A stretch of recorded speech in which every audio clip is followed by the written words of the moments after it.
ஜெர்பில் நான் ஒரு 2 மாச குட்டியா வாங்கியிருந்தேன். வாங்கி வந்து ஒரு 7 மாசம் கழிச்சு என்கிட்ட குட்டி போட்டுச்சு. அதாவது அதோட ஏஜ் வந்து 9 மந்த் ஆகுறப்ப குட்டி போட்டுச்சு. ஹாம்ஸ்டருமே வந்து நான் ஏஜ் 2 மந்த் இருக்கிறப்போ பர்ச்சேஸ் பண்ணியிருந்தேன். வாங்கி வந்து 20 நாள்ல குட்டி போட்டுருச்சு. 2 1/2 மாசத்துலயே வந்து ஹாம்ஸ்டர் என்கிட்ட குட்டி போட்டிருக்கு. ஸோ இத பத்தி தான் இந்த வீடியோல பார்க்க போறோம். வாங்க வீடியோக்குள்ள போலாம்.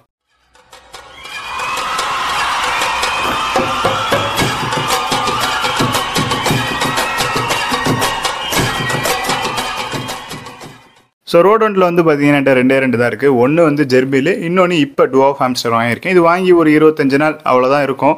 ஸோ குட்டி போட்டுருச்சு சரிங்களா. இது எனக்கு ரொம்ப வித்தியாசமாக இருக்குது. ஏன்னா ஜெர்பில் வந்து 7 மாதம் வளர்த்துட்டு இருந்தேன். நல்லா வந்து சைஸ் வந்து குட்டி போடலே என்ன ஏதுன்னு தெரியாமல் முழிச்சிட்டு இருந்தேன். ஸோ 7 மாதம் கழிச்சு ஜெர்பில் குட்டி போட்டுச்சு. ஸோ இப்போ தான் எனக்கு புரியுது அந்த ப்ரைஸ் வித்தியாசம். ஏன் ஹாம்ஸ்டருக்கும் ஜெர்பிலுக்கும் ப்ரைஸிங் வந்து ரொம்ப வித்தியாசம்.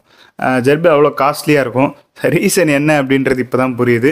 ப்ரீடிங் ஏஜை ரீச் பண்ணுறதுக்கே ஜெர்பிலுக்கு பயங்கரமாக டைம் எடுக்குது. டுவாஃப் வாங்கி 20 நாள் சரிங்களா. ஒரு 2 1/2 மாதத்தில் வந்து ப்ரீடிங் ஸ்டார்ட் பண்ணிடுது ஹாம்ஸ்டரு. சிரியன் இந்த மாதிரி ஆரம்பிக்குமான்னு எனக்கு தெரியலை. டுவாஃப் கண்டிப்பாக 2 மாதத்துலேயே ஆரம்பிக்குதுங்க. ஸோ 2 மாதத்துலேயே இதுங்க ப்ரீடிங் ஸ்டார்ட் பண்ணிடுச்சு. குட்டி வந்து 4 தான் போட்டிருக்கு. ஹாம்ஸ்டர் அதிகமாக போடும், 6 7 போடும், ஒரு சிலது 8 போடும் அப்படின்லாம் சொல்லியிருக்காங்க. பட் என்னோடது வந்து போடலை, 4 தான் போட்டிருக்கு. ஒன்று ஏஜ் கம்மியாக இருக்கிறதுனால இருக்கலாம், இல்லைனா ஃபஸ்ட் டைம் அப்படின்றதுனால கூட வந்து குட்டிங்க கம்மியாக போட்டிருக்கலாம். இது 4 வந்து எனக்கு அதிகமாக தான் தெரியுது. வாங்கி 20 நாளில் குட்டி வரும்ன்றதே நான் யோசிக்கலை. மேல் வந்து நான் தனியாக வச்சுருக்கேன். இதில் ஃபீமேலும் குட்டிங்களும் மட்டும்தான் இருக்குது. மேலே வந்து தனியாக ஒரு கிளாஸ் டேங்க்கில் வந்து போட்டு வச்சுருக்கேன். அதில் வந்து அதுக்கு இடமே பத்தலை. எனக்கு ஐடியா இல்லை இது இப்படி குட்டி போட்டுரும் மேலே பிரிக்கணும் அப்படின்ற ஐடியாவே கிடையாது. ஸோ அவசரத்துக்கு இந்த டேங்க்கில் வந்து மேலே போட்டு வச்சுருக்கேன். அடுத்த டைம் எதனா ப்ரீடிங் ஆகுது அப்படின்னா அந்த டைம் கொஞ்சம் கரெக்டாக அரேஞ்ச் பண்ணி ஸ்பேஸ் கொடுத்து மேலே வந்து நம்ம போடணும். ஸோ இப்போ ஃபீமேல் குட்டிங்கெல்லாம் வந்து அதே பெட்டிங் பாக்ஸில் வந்து நான் வச்சுருக்கேன். ஸோ வீட்டுக்குள்ளே வச்சு நான் வீடியோ எடுக்கல, மாடியில் நல்லா வெளிச்சத்தில் வச்சு எடுத்திருக்கேன். 6 மணிலாம் தாண்டிடுச்சு, அந்தளவுக்கு வெளிச்சம் இல்லை. வீட்டில் லைட்டு வச்சு எடுத்தேன் அப்படின்னா அந்தளவுக்கு கலர்ஸ் நல்லா தெரியலை. மாடியில் வச்சு எடுத்தால் நல்லாயிருக்கும் அப்படின்னு சொல்லி எடுத்தேன். இதுங்க வீடியோவோட நேரில் தான் ரொம்ப அழகாக இருக்குது. வீடியோவில் அந்தளவுக்கு இதுங்களோட அந்த க்யூட்னஸ் தெரியலை. ஸோ மாடியில் வச்சா தெரியுதா அப்படின்னு சொல்லிட்டு மாடியில் வச்சு எடுத்திருக்கேன். குட்டிங்க வந்து பைடு தான், பேரண்ட் பைடு. ஸோ குட்டிங்களும் பைடு தான். இதுங்க பைடு அப்படின்றதுனால ஒரு 4 நாள்லேயே கலர் தெரிய ஆரம்பிச்சிருச்சு. ஸோ எங்கெல்லாம் அதுக்கு பிளாக் வரப்போதோ அந்த இடத்துலலாம் ஸ்கின்னு வந்து பிளாக்காக மாறிடுச்சு. இன்னும் முடி வர ஆரம்பிக்கல, ஸ்கின் மட்டும் வந்து பிளாக்காக மாறிடுச்சு. மேல் மாதிரி ஒரு குட்டி தெரியுது, மற்ற குட்டிலாம் அப்படியே புரண்டு இருக்குங்க. கலர் சரியாக தெரிய மாட்டேது. ஒரு குட்டி கண்டிப்பாக மேல் மாதிரி வருது. எனக்கு மேலோட கலரேஷன் தான் பிடிச்சிருச்சு. அது மாதிரி வரணும் குட்டிங்க. ஸோ பார்ப்போம் எப்படி வருது, மற்றதெல்லாம் எப்படின்னு என்னன்னு தெரியலை. ஃபீமேல் பயங்கரமாக கடிக்கும், அதனால் எதுவும் கை வச்சு நான் பார்க்கல. அதே மாதிரி மேல் தனியாக நான் டேங்க்கில் வச்சுருக்கறதுனால அதை ஈஸியாக டேம் பண்ண முடியுது. ஸோ மேல் அந்தளவுக்கு கடிக்கிற மாதிரியே தெரியலை. ஃபீமேல் தான் வந்து பயங்கரமாக கையை கடிக்குது. ஸோ இது நல்ல சான்ஸ் எனக்கு மேலே டேம் பண்ணுறதுக்கு.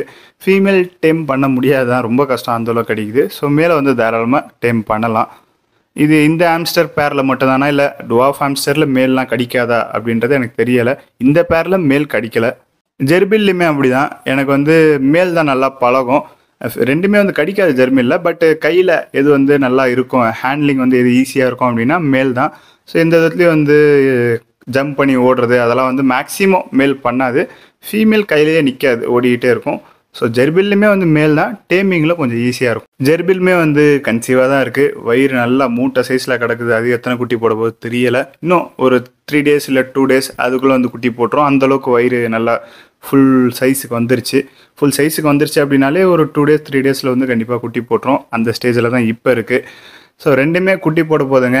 எப்படி இருக்குன்னு பார்ப்போம். எப்படியும் ஜெர்பில் இது போட்டு ஒரு 5 நாள் கழிச்சு தான் போட போகுது. பட் இருந்தாலும் ஜெர்பில் குட்டிங்க சீக்கிரம் வளர்ந்துடும். ஏன்னா ஹாம்ஸ்டர்து வந்து ரொம்ப குட்டியாக இருந்துச்சு. என்னோட நகம் சைஸ் தான் வந்து குட்டிங்க பிறக்கிறப்ப இருந்துச்சு. இப்போ 4 நாளுக்கு பரவாயில்ல, கொஞ்சம் லைட்டாக வளர்ந்துருக்குங்க. ஸோ எனக்கு தெரிஞ்சு ஜெர்பில் குட்டிங்க வளர்ந்துடும் இதுக்கப்புறம் பிறந்தாலும். ஸோ எல்லாமே வந்து அப்டேட் பண்ணுறேன். அதுங்களும் குட்டி போட்டுச்சு அப்படின்னா ரெண்டும் கொஞ்சம் வளர்ந்ததுக்கப்புறம் ஒன்றா வச்சு உங்களுக்கு அப்டேட் பண்ணி காட்டுறேன்.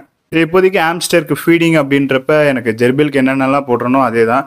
கடலை புண்ணாக்கு புதுசாக வந்து போடுறேன். ஸோ கடலை புண்ணாக்கு போடுறேன். ஹாம்ஸ்டர் பிஸ்கெட் வந்து அமேசானில் வாங்கி போட்டுட்ருக்கேன். அப்புறம் சன்ஃப்ளவர் சீடு, சோளம் போட்டுட்ருக்கேன். அதுக்கப்புறம் கேரட் பீன்ஸ் போடுவேன். இப்போ தக்காளி புதுசாக டீஹைட்ரேட் ஆகக்கூடாதுன்றதுக்காக தக்காளி வந்து ஒரே ஒரு தடவை போட்டேன். இதோட ஒரு மாதம் இல்லை 3 weeks கழித்து தக்காளி திருப்பி போடுவேன். தக்காளி போடக்கூடாது அப்படின்னு சொல்லுவாங்க. அதனால தான் ரொம்ப ரேராக ஒரு 1 month ஒன்ஸ் அந்த மாதிரி போடுறேன். இதை தாண்டி வெள்ளரிக்காய் அந்த மாதிரி ஈரப்பதமாக இருக்கிறதெல்லாம் கொஞ்சம் ஹாம்ஸ்டருக்கு நான் கொடுக்க பார்க்கணும். ஏன்னா ஜெர்பில் மாதிரி இதுங்க ஹார்டியாக எனக்கு தெரியவே இல்லை சுத்தமாக. ஸோ ரொம்ப சாஃப்டான பெட்டாக இருக்குது. ஸோ கொஞ்சம் நம்ம ஹேண்டில் வந்து நம்ம பார்த்து பண்ணணும், இல்லைன்னா டக்குன்னு இறந்துரும்.